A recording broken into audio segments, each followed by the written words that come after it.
and ready! GMA Road Watch, serbisyong totoo ng GMA News.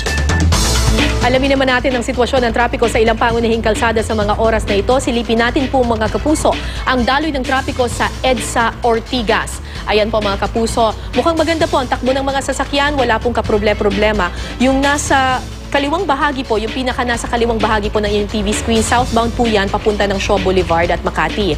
Yung flyover naman po ay papunta ng Ortigas Avenue at yung nasa pinakakanang bahagi naman po ng inyong TV screen, nakikita nyo po tuloy-tuloy ang daloy ng trapiko. Northbound po yan, papunta ng Quezon City.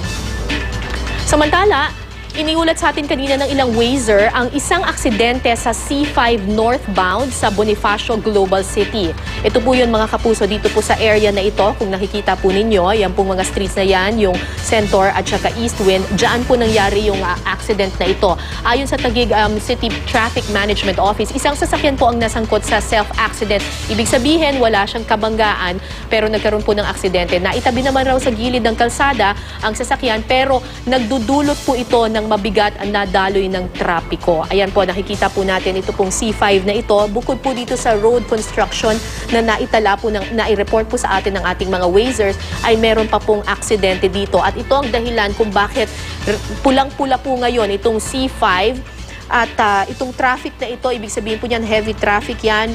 All the way na po yan hanggang papasok po ng McKinley, Market, traffic na po lahat mga kapuso dahil po dito sa aksidenteng ito. Tinatayang nasa 11 to 20 kilometers per hour lang po itatakbo ng inyong mga sasakyan dahil nga dyan sa naitalang report ng isang self-accident dyan po sa may C5.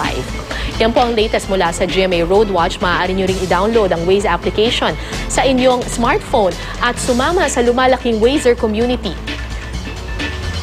Magplano para sigurado, I am ready. Serbisyong totoo ng GMA News.